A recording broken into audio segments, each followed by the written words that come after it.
Welcome back to This Functional Life. And we've got some brain candy. And I'm going to continue with a continuation of the top reasons and myths about weight gain for women over 40. If you didn't listen to that previous podcast, please go back and listen to the first three.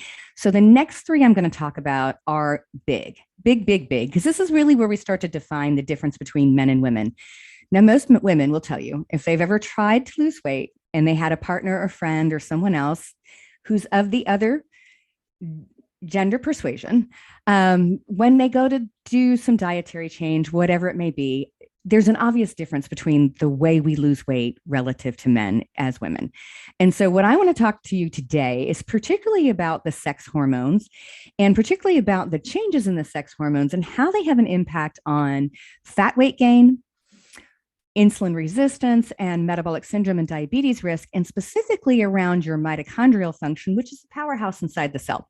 So I'm going to cover that today. So we're going to get pretty geeky, but I think this will shed some light and help define some things because lots of stuff gets kind of glossed over, I think, in social media and popular media. And so as women, we get fed a very simplified line of what's happening. And so all of a sudden we think we're doing the right thing, but they're generalizing at a level that is inappropriate. So what does that mean? So let's talk specifically about the sex hormones and what we're really talking about here. So the first hormone I want to talk about is your estrogen, right? So as humans, we make three different estrogens. We make estradiol, estrone, and estriol. Estradiol is the one that's most associated with the feminizing features of a woman, and it is the one that's most protective and also the strongest hormone out of the suite of three hormones. Estrone, which is a kind of a holding tank so your body can produce more estradiol. Estrone can be made in the fat cells and can also be made in your ovaries. And same thing with estradiol. It can be made in your ovaries. Estriol is a much weaker hormone. It is actually produced as we metabolize estrogen, and I'll explain what that means. And estriol is not very, very powerful, and it's usually really only high when we are pregnant. So these three hormones make up our estrogen. So as we start to go through maturation, when we are a young woman and we start menstruating, it's actually the rise in body fat that actually stimulates the production of estrogen from the ovaries. And so there is an intimate relationship between body fat and estrogen and the function of our sex organs, right? So that is estrogen in a nutshell, how we produce it. And then over time, as we get older, that production fluctuates as we end up in our 40s and 50s and we go through perimenopause to menopause. And then it also declines rapidly at menopause and we get basically ovarian failure or hormone exhaustion where the body is no longer producing estrogen out of the ovaries. So there's another really important counterbalance hormone to this. It's called progesterone. And progesterone is made by the adrenals, and its job is to, just like it sounds, progest, so pro-growth. And its job is to help make sure that the uterine lining is appropriate and well established for implantation so you could grow a fetus to a baby.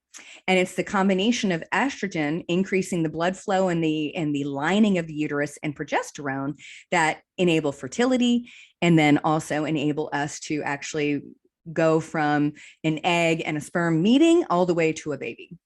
And progesterone's job is to really act as a counterbalance to estrogen. And it fluctuates throughout the month. So, of course, as we go into menstruation as a young girl, progesterone also fluctuates.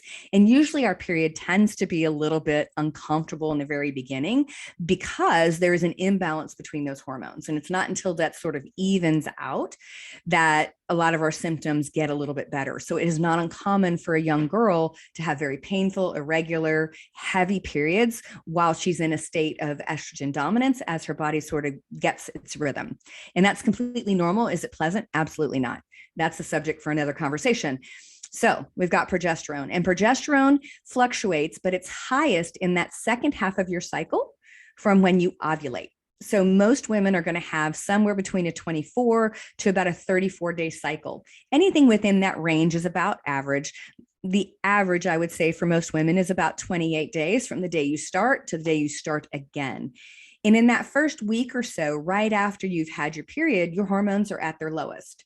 And then you have a spike of follicular stimulating hormone and estrogen and luteinizing hormone that causes you to ovulate. All of those hormones, the luteinizing hormone and follicular stimulating hormone, come from the pituitary and kind of tell the ovaries, go. It's the coach. So that's when ovulation happens. And that's when the egg sort of pops out. Think of it as kind of a bat wing fighter popping out and, flying out to, out into space. And then as the egg travels through the fallopian tubes into the uterus is the second half of the cycle, which is called the luteal phase of the cycle. And it's usually during this time period that we experience most of our kind of perimenopausal symptoms, the moodiness, the cramping, the water weight gain, the cravings, sleep interruptions, all those things that we usually describe as uncomfortable as women. So progesterone's job is to counterbalance estrogen. And usually by the time we hit our 40s, progesterone has nosedived. It's starting to decline rapidly. That's why we have problems with fertilities as we enter our 40s. And hey, I hate to break it to you, but did you know that a pregnancy after 30 in the medical literature is considered a geriatric pregnancy? And it's because we were designed to hit sexual maturation and have babies in our 20s. Now we're living so much longer that, we're starting to see a shift in that. But that's really, really how our bodies are designed. So that decline in progesterone may even start a little bit earlier. For me, it started in my late 30s. I started having very obvious symptoms of estrogen dominance, sore breasts, uncomfortable periods, heavier periods, acne along the chin line. All of those can be signs that you're having shifts already. So progesterone's job is to sort of counterbalance, get everything ready in the second half of your cycle. And then at about day 28-ish, all of those hormones rapidly decline. And it's actually, interestingly enough, assumed to be the rapid decline in progesterone that may play a role in like menstrual migraines. Definitely the rapid decline in progesterone after having birth actually is considered part of the reasons why we might see some postpartum. So these hormones fluctuating have huge impacts across the body. Okay, so we have estrogen and progesterone. Now, we've got other hormones too that are sex hormones as women. We have our androgens, which are our male hormones. We have DHEA and testosterone are the primary ones, but there's several other ones. And as women, we have those hormones, but they are at much lower levels, right, compared to men. So those hormones don't fluctuate as wildly, but we have to remember that particularly from testosterone and androstenedione, which is one of the other male androgen hormones, or we'll just call them androgens, right? Because we make them too. Those two hormones can go through an enzymatic process with an enzyme called aromatase, and they can make estrogen. So there's an interplay between testosterone, androstenedione, and the production of estrogen. So part of the reason why we actually have the onset of menses at the age we do is because as girls, as we gain body fat, that signals to the body, hey, I have enough body fat to carry a baby. So it is not uncommon if a girl is a little bit heavier and carries more body fat for her to start her period earlier. Likewise, on the flip side, if she's super, super lean, like an athlete, cross-country skier, gymnast, she may be so lean that her body won't start her period because she's not carrying enough body fat. Now, how does that happen? It's the body fat that contains that aromatase enzyme, and the body can actually take your androgens, your testosterone and androstenedione, and make estrogen out of it in the body fat. So it's that interplay here that sets the onset for menses. So I hope your scientific mind is already moving this way. So if that's what starts our period, what about the wildly changing hormones we get after 40?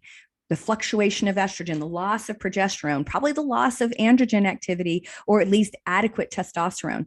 So we have a bunch of interplay there, and it affects the overall activity of the fat cells.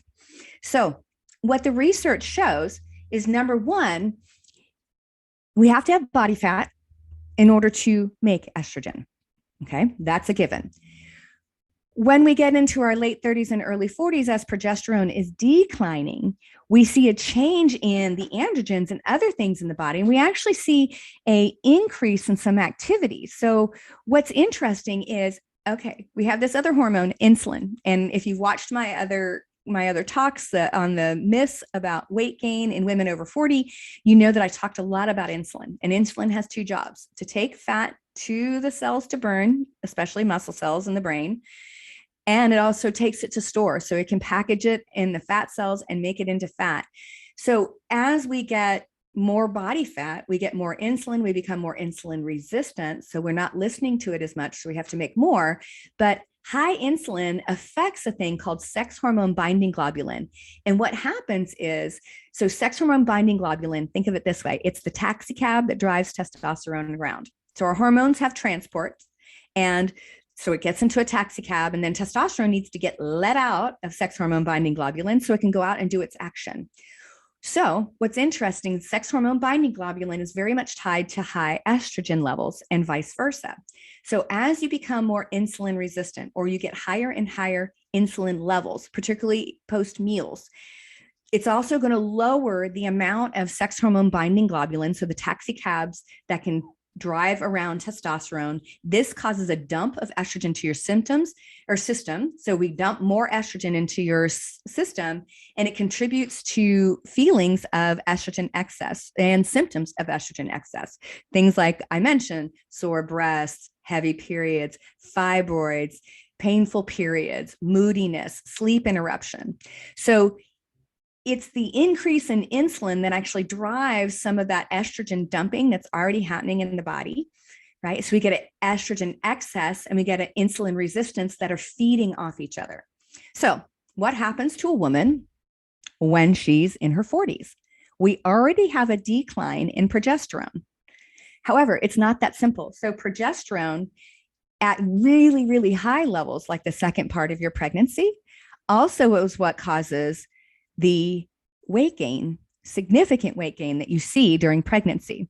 So excess progesterone will also drive insulin resistance also. However, in most instances, because our progesterone drops so much more early than estrogen, we see sort of a mellowing effect of that. So it's not very common for a woman in her 40s to be progesterone excessive. So it's usually not what's driving maybe the insulin resistance and the weight gain. It's usually that sort of loss of progesterone and the excessive amount of estrogen and the excessive insulin resistance that comes from that, and the lowering of sex hormone binding globulin. So most of the time that's accounted for. However, what I often see is people may get put on progesterone prophylactically in their 40s. They may not be fluctuating that level. They may be over supplemented. And if they are, they could see some insulin resistance and fat weight gain, even by trying to balance that progesterone if they haven't fixed the underlying mechanism, which is why I'm trying to train this stuff. Because most of the time, a lot of people just think if I'm taking hormones, particularly bioidenticals, it's going to magically fix everything. But the problem is you've got the hormones, but you've got the mechanisms underneath happening at the cells themselves that really, really affect us, right? So let me kind of recap that. Excessive progesterone supplemented in somebody that's in, let's say, perimenopause in their 40s, where they may be getting too much of it all the time and other things, can cause weight gain. But for most women, it's the excess of estrogen coupled with an inherent insulin resistance that has happened over time, either because of diet, lifestyle, sleep problems, or maybe you're a little bit PCOS, or you've got other hormone problems that may be contributing to it. But that causes weight gain, right? So those things cause weight gain. So it is the interplay between insulin and estrogen that also affect it. So there's a couple other things that we know. So we have receptors for all of our hormones. So all of our hormones have receptors. That means they have keyholes on cells that turn things on. And one of the things that we know is when a woman goes through menopause, the absolute loss of estrogen also can cause weight gain. So it is very well researched to show that women, once they go through menopause and they lose particularly estradiol, they actually have a greater risk for diabetes, central adiposity, which is a nice way of saying body fat around the middle, right? The muffin top, and weight gain, body composition changes. Actually, we also see things like a reduction in energy expenditure, a reduction in actual locomotion, which is a nice way of saying getting up and moving around. All those things start to occur because we have this change in hormones. So it's the excess of estrogen that happens in our 40s and the loss of estrogen that happens in menopause that can be driving some of our weight gain. And the interesting thing, one of the mechanisms your body is actually doing because you have lost the production of estrogen at your ovaries is it's making fat cells so you can make more estrogen out of your testosterone. And so therefore you get testosterone and androstenedione, you get an uptick in the actions of those hormones because you get a loss of sex hormone binding globulin. So that taxi cab that drives testosterone around, it declines with estrogen. So what little androgens you have can actually be utilized at the fat cells to make more estrogen. So it's this really fine dance of enough, not too much. And so again, what I often see in well-meaning practitioners is often they're sort of piecemealing hormones together and trying to drive things up, but they may be causing excessive weight gain, particularly in the woman that might be still cycling. So she hasn't completely petered out and gone through menopause yet, but her hormones are out of whack enough that just trying to add some testosterone and maybe some progesterone ongoing every day, always there at the same level, may be messing with the body's natural mechanism because their estrogen level is circulating wildly behind it. Because here's the thing, when your ovaries peter out, it's kind of like when you've got your ketchup bottle and you're trying to squeeze out the last little bit of ketchup, that you sort of squeeze it and you get like an even amount out. And then when it gets down to the bottom, you start squeezing it really hard and hitting it. And all of a sudden it goes, that's what your ovaries do. It's basically like a ketchup bottle. So it's inconsistent. So it's important to note that these hormones have to be in sync with each other.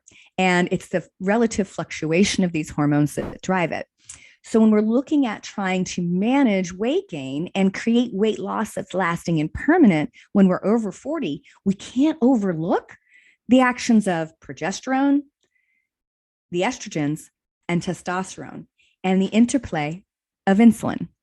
And so those all go together. So for every woman, regardless of the other hormone problems that you may have going on, which I'm going to cover in the next couple myths, your change in hormones, the sex hormones, is always going to be behind the scenes. It is always going to affect you in some way. Now, we all know women that go through perimenopause and menopause and have no real discernible problems. Maybe they don't gain weight, they don't have any mood issues, they feel great, they sleep fine. They may have some other underlying genetic and other predisposing activity that makes those fluctuations less wild. But some of us, like me, had wild fluctuations. I hated my 40s. And it was because there was all this stuff moving behind it. And I could put hormones in and sort of balance it out working with a practitioner, but it didn't necessarily fix all the underlying problems, which is why I went back to get my PhD. I was looking for a lot of things, but I really, really wanted to understand this complex interplay of hormones, particularly at the cells and the interplay between them and why we get stuck with the crap, right? As women, it's not fair. We shouldn't have to get stuck with the crap. All right. So that was the major myth, right? So the major myth number 4 is you got to look at your hormones. Number 5 is you've got to look at your relationship between your sex hormones, particularly estrogen, progesterone, and testosterone. And insulin is going to play with every single one of those. And to some degree, almost all of us have some level of insulin control that is aberrant or abnormal. We either are significantly insulin resistant, or we have hyperinsulinemia after meals. So the insulin resistant person is the person that can eat particular foods, but their insulin has to go higher and higher and higher to get the effort and the action at the cell. So you have to make more and more and more of it because your cell has been glucotoxic. It can't take anymore. It's overwhelmed. And so that will burn out your pancreas, and that's pre-diabetic stages when it gets really pronounced. And eventually the pancreas can't make insulin appropriately anymore. And then we become very diabetic. The other side of it, and this is what I see often, and I would say this was very true for me, is that my insulin would drop. And as long as I was sleeping well and other things, my insulin would come down to a fairly normal level. My goal is usually on a fasting serum insulin is to be somewhere between like a 2 and a 7, right? The labs, depending on what lab you look at, will sometimes say a normal insulin is 25. It should never be that high if you're fasting overnight. But anyway, so your insulin should be able to drop when you're not eating and then come up when you eat. So what happens for a lot of people, they are hyperinsulinic, which means that when they do eat, they get this spike of insulin. And if I'm already estrogen dominant or progesterone depleted or estrogen loss in menopause, that insulin is going to have a bigger effect. So when someone eats and they're hyperinsulinic, they're going to produce a ton of insulin post meal. They may be able to go back down, but they're basically telling the body store fat first. Right. So some people have good insulin control, but it's too excessive post meal. And that's particularly the case in things like PCOS and estrogen driven weight gain. We see a lot of that. So it's that interplay between the controls of insulin and those fat cells, and then the actions of testosterone and the production of estrogen at the fat cells that sort of get interplaying. And particularly when you're in menopause, they really play together. All right. So that's hormone number 3. So that's your next, I guess, what you would say, myths about weight gain in women over 40. So to recap, it is the loss of or the excess of estrogen that happens in perimenopause and menopause that causes a insulin resistance and a insulin control mechanism that tells the body to store fat first. And it's the relative ratio of progesterone and estrogen together in their fluctuation throughout the month that controls that mechanism. And too much of any one of those hormones is inappropriate. And as we go through menopause, we have the loss of estrogen, which changes sex hormone binding globulin, the taxicab for testosterone, which allows testosterone to be available so your fat cells can make more estrogen because your ovaries have petered out. And so those are the next myths 4, 5, and 6 about weight gain in women over 40. So thanks for listening. Have a functional life.